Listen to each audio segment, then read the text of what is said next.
The music business was corrupt back then. Disc jockeys took payola, and people who got to the top were either humps for the mafia or signed deals that left them with chump change.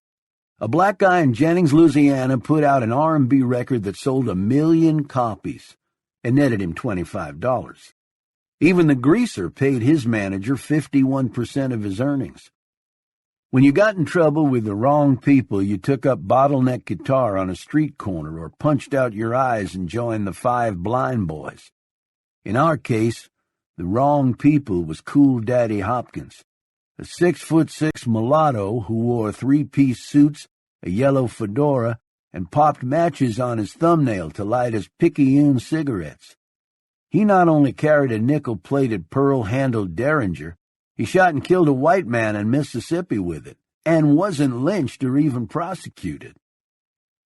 Northerners always thought the South was segregated. Wrong. Money was money. Sex was sex. Music was music, and color didn't have squat to do with any of it. Some people said Johnny Ace might have gotten in Cool Daddy's face one too many times. I didn't know if that was true or not. But when we got back from our gig in Arkansas, the Houston cops questioned us about Johnny and his relationship with Cool Daddy. Our names ended up on the front page of 2 Houston newspapers. In the world of R&B and rockabilly music, we had become the certifiable stink-on shit. Kitty Lamar and Eddie Ray had called it quits, even though you could tell neither one wanted to let go of the other. I wanted to blame the greaser for busting them up, but I couldn't forget the fact it was me who told Eddie Ray that Kitty Lamar was probably bumping uglies behind his back. That's what I did for the guy who had carried me 300 yards across a corrugated rice paddy while bullets from Chinese burp guns popped snow around his bootlaces. We played at a carnival up in Conroe and had a dancing bandera, and didn't clear enough to cover gas and hamburgers and the tire we blew out on a cattle guard. The boys in the band started to drift off, one by one, and join other groups. I couldn't blame them. We'd been jinxed 6 ways from breakfast ever since Johnny had died. Finally, Eddie Ray and I admitted defeat ourselves and got jobs as roughnecks on a drilling rig outside Galveston. He wrote one song he called The Oil Driller's Lament. We recorded it on a 45 RPM that cost us $4 in a recording booth on the old Galveston amusement pier, with Eddie Ray singing and me backing him up on harmonica and dobro. This is how it went. 10 days on, 5 days off. I guess my blood is crude oil now. Don't give your heart to a gin fizz kitty from the back streets of Texas City, 'cause you won't ever lose them mean old roughneckin' blues. It was a song about faded love and betrayal and honky-tonk angels and rolling down lost highways that led to jail, despair, and death. Some of the lyrics in it even scared me. It was sunset when we made the recording, and the sky was green, the breakers sliding through the pilings under the pier, the air smelling of salt and fried shrimp and raindrops that made rings in the swells. A lot of country singers fake the sadness in their songs, but when Eddie Ray sang this one, it was real, and it broke my heart. "What you studying on?" he asked. "I messed you up with Kitty Lamar," I said. He spun our $4 recording on his index finger, his face handsome and composed in the wind off the Gulf. "Kitty Lamar loved another guy. It ain't her fault. That's the way love is. It picks you, you don't pick it," he said. The sun was the dull red color of heated iron when it first comes out of the forge. I could feel the pier creak with the incoming tide and smell the salty bitterness of dried fish blood in the boards. I watched the sun setting on the horizon and the thunderheads gathering in the south, and I felt like the era we lived in and had always taken for granted was ending. But I couldn't explain why. "Hey, you and me whipped the Chinese army, RB. They just haven't figured that out yet," he said. "There's worse things than being an oil drilling man. I'm extremely copacetic on this. I mentioned to you that we were jinked 6 ways from breakfast. The next morning, with no blowout preventer on the wellhead, our drill bit punched into a pay sand at a depth where nobody expected to find oil. The pipe geysered out of the hole under thousands of pounds of pressure, clanging like a freight train through the superstructure. Then a spark jumped off a steel surface, and a torrent of flaming gas and oil ballooned through the derrick and melted the whole rig as though the spars were made of licorice. Eddie Ray and I sat on the deck of a rescue boat, our hair singed, our clothes peppered with burn holes, and watched the fire boil under the water. "Does Cool Daddy Hopkins still have his office in the 5th Ward?" he said. Houston's Black District was its own universe. It was even patrolled by black cops, although the department gave them only dilapidated squad cars, usually with big dents in them to drive around in. There were bars and barbecue joints and shoeshine stands on almost every street corner. You could hear music from radios, jukeboxes, church houses, old black guys jamming under an oak tree. Dig this. In the Black District, there were no record stores. Both 78 and 45 RPM records were always sold at beauty and barber shops. The owners hung loudspeakers outside their business to advertise whatever new records had just come in. So all day long, the street was filled with the sounds of Gatemouth Brown, Laverne Baker, and the Platters. Cool Daddy Hopkins had his office in the back of a barber shop, where he sat in front of a big fan, a chili dog covered with melted cheese, and a bottle of Mexican beer on his desk. Cool Daddy had gold skin with moles on it that looked like drops of mud had been splashed on him from a passing car. His coat and vest hung on the back of a chair, along with a .32 Derringer stuffed in a shoulder holster. His silk shirt was the color of tin. Pools of sweat looped under his pits. He kept eating, sipping from his beer, his eyes never blinking while he listened to what Eddie Ray had to say. "So you think I'm the guy keeping you off the circuit," he said. "Well, I'm not here to make accusations. I'm just laying it out for you, Cool Daddy. Johnny was my friend, but I don't know what happened in that dressing room," Eddie Ray said. "We told the cops that. Now we're telling you. We're 86th and shit-canned all over the South." "Sorry to hear that, but life's a bitch till you die, right?" Cool Daddy said. He reached into a cooler by his foot and slipped a beer out of ice that had been pounded and crushed in a cloth bag with a rolling pin. He made a ring with his thumb and index finger and wiped the ice off the bottle onto the floor. There were a couple of glasses turned top down on a shelf above his head. I thought he was going to offer us a beer to split. Instead, he cracked off the cap with a bottle opener and drank from the neck.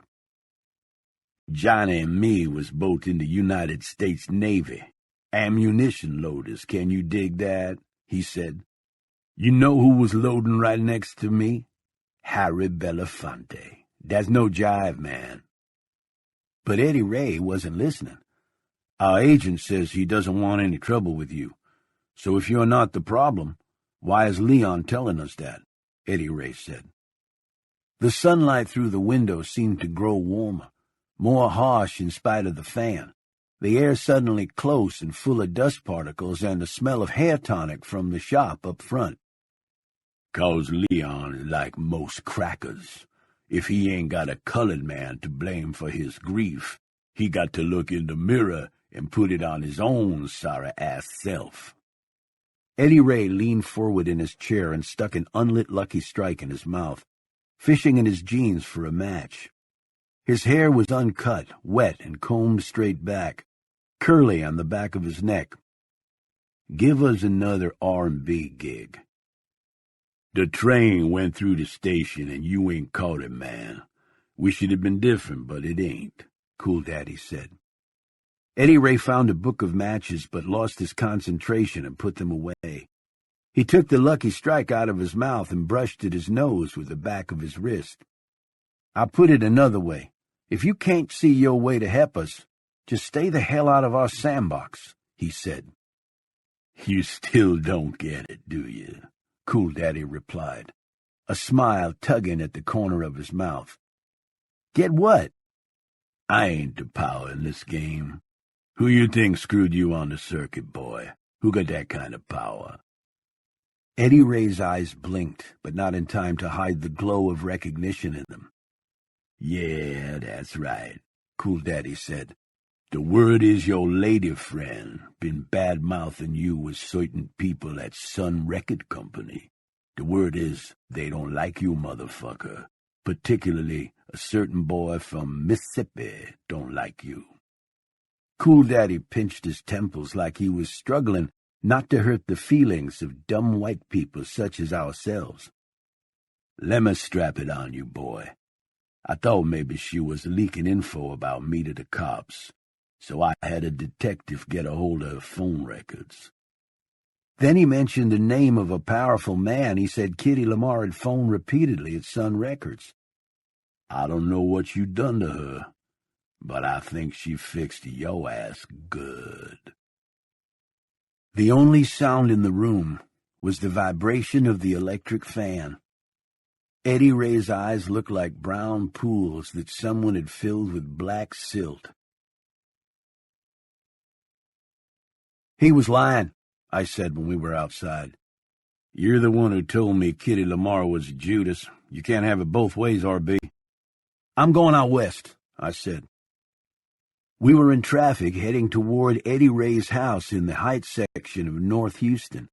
Oak trees sweeping by us on wide boulevards, where termite-eaten 19th century houses with wide galleries sat gray and hot-looking in the shade. I couldn't believe what I'd just said, and the implication it had for my friendship with Eddie Ray. He finally lit the cigarette he'd been fiddling with since Cool Daddy's office. Am I invited? He asked. Nobody can help you, Eddie Ray. You don't think you should have survived the war, and I think you're aiming to take both of us down. Sorry to hear you say that. He flipped the dead paper match into the traffic. I got out of the Hudson at the red light and went into the first bar I could find. Lone Star and Jack's beer might seem like poor solace for busted careers and lost friendships, but I figured if I drank enough of it, it would have to count for something. And that's exactly what I did. Full tilt for the next 6 months.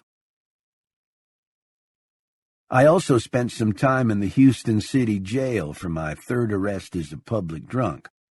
I picked watermelons in the Rio Grande Valley and rode a freight train west and cut lettuce in El Centro. I played dobro for tips in bars on East 5th Street in Los Angeles, followed the wheat harvest all the way to Saskatoon, and ended up on Larimer Street in Denver, where I met Cisco Houston and played as a guest on his syndicated radio show, right before he got blacklisted. I saw the country from the bottom side up. I may have married a 300-pound Indian woman on the Southern Ute Reservation, but I can't be sure because by the time I sobered up from all the peyote buttons I'd eaten, I was in an uncoupled boxcar full of terrified illegal farm workers roaring at 80 miles an hour down Raton Pass into New Mexico. And that's what led me to one of those moments in my life when you finally figure out there are no answers to the big mysteries, like why the innocent suffer, why there's disease and war, and all that kind of stuff. I also figured out that what we call our destiny is usually determined by 2 or 3 casual decisions which on the surface seem about as important as spitting your gum through a sewer grate. The sky was still black and sprinkled with stars when I crawled off the boxcar at the bottom of the grade in Raton. Then the sun broke above the crest of the hills, and the entire countryside looked soaked in blood. The arroyos deep in shadow, the cones of dead volcanoes stark and biscuit-colored against the sky. I could smell pinon trees, wet sage, wood smoke, cattle in the pastures, and creek water that had melted from snow. I could smell the way the country probably was when it was only a dream in the mind of God. I found a bar by the railway tracks but didn't go in. Instead, I walked down to a cafe built out of stucco networked with heat cracks, where a bunch of Mexican gandy walkers were eating breakfast. I had $1.07 in my pocket, enough to order scrambled eggs, a pork sausage patty, fried spuds, and coffee, and to leave a dime tip. While I sipped coffee, I thumbed through a 3-day-old copy of an Albuquerque newspaper. On an inside page was a story about none other than the Greaser. I'd read enough stories about the Greaser's career to last me a lifetime, but in the third paragraph was a statement that was like a thumbtack in the eye. According to the reporter, the Greaser had left Sun Records at least a year ago and had signed a managerial deal with a guy who used to be a carnival barker. "You okay, hon?" the waitress said to me. She was a big red-headed woman with upper arms like cured hams and perfume you could probably smell all the way to Flagstaff. "Me? I'm fine, except for the fact I'm probably the dumbest son of a bitch who ever walked into your cafe," I said. "No, that was my ex-husband. There's some showers for truck drivers in back. It's on the house," she said. She winked at me. "Hang around, cowboy." Life on the underside of America could have its moments. 5 days later, I climbed down from the cab of a tractor-trailer and walked 4 blocks through a run-down, tree-shaded neighborhood to Eddie Ray's house. He had scraped up a pile of black leaves and moldy pecan husks in his side yard and was burning them in an oil can, his eyes watering in the smoke. I dropped my duffel bag on the gallery and sat down in the glider and waited for him to say hello. "It's me, in case you haven't noticed the man sitting about 10 feet to your rear," I said. "I got your postcard from the Bighorn County Jail," he said, fanning smoke out of his face. I didn't remember writing a card from jail, but that wasn't unusual, considering the number of organic chemical additives I had been putting into my brain. "Remember when I told you Cool Daddy Hopkins was lying about Kitty Lamar?" "I do." "Know why you wouldn't believe me?" I said. "Not interested." "'Cause Cool Daddy fooled me, too. I thought Kitty Lamar had stuck it to us. Know why I thought that?" He leaned on a rake handle, shutting his eyes, maybe hoping I'd be gone when he opened them again. "'Cause I had a grudge against her from the first time we heard her sing," I said, answering my own question. "'Cause I didn't want her coming between us." I felt a little funny saying that, and I let my eyes slip off his face. He picked up a huge sheaf of compacted leaves and dropped them into the flames. Thick curds of yellow smoke curled into the tree limbs overhead. "So what's changed?" "When Cool Daddy told us Kitty Lamar had been bad-mouthing us at Sun Records, the Greaser had already been gone from Sun. Kitty Lamar didn't know anybody at Sun. The only person she knew there was the Greaser. Besides, why would people at the record company want to hurt us? Sun doesn't do business like that." "You're sure about this?" "I read it in the newspaper. Then I called the reference lady at the public library to check it out. The Greaser has been managed by this carnival barker or freak show manager or whatever he is for the last year." Eddie Ray sat down on the steps, his back to me. His face and arms were bladed with the sunlight shining through the trees. He rubbed the back of his neck, like a terrible memory was eating its way through his skull. "What's wrong?" I said. "The Greaser called up and asked me to send him a demo. He said he'd take it to a studio for us. He said he'd always thought my voice was as good as Johnny Ace's." "What'd you do?" I said. "Told him he was a hypocrite and a liar and to lose my phone number." At least I wasn't the only one in the band with a serious thinking disorder. "Seen Kitty Lamar?" I said. "I heard she was singing in a lounge in Victoria." I pushed the glider back and forth, the chains creaking, the worn-out heels of my cowboy boots dragging on the boards. "I'm not going to do it," he said, looking straight ahead at the yard. "Do what?" "What you're thinking. She can ring or come by if she wants to, but I ain't running after her. Will you stop playing on that glider or you're giving me a migraine?" "You got that 45 RPM we recorded on the amusement pier in Galveston?" What about it? I paid half of the $4 it cost to make it. I want to take my half to Victoria and let Kitty Lamar hear it. Then I'm going to send my half to the greaser. I said that to piss him off, which sometimes was the only way you got Eddie Ray outside of his own head. He went inside the house and came back out with the .45. It was wrapped in soft tissue and taped around the edges, and I knew that Eddie Ray hadn't given up his music. Does Kitty Lamar still paint her toenails? I asked. Why? 'Cause I always thought they were real cute. He stared at me as though he'd never seen me before. And that's how our band came back together. And that's how the Oil Driller's Lament went on the charts and stayed there for 16 weeks. But Eddie Ray Holland and the Gin Fizz Kitty from Texas City were never an item again.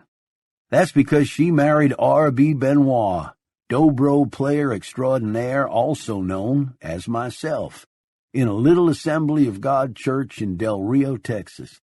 The church was right across the river from the Mexican radio station where, on a clear night, the Carter family and Wolfman Jack beamed their radio shows high above the wheat fields and the mountains, all the way to the Canadian line, like a rainbow that has nowhere else to go.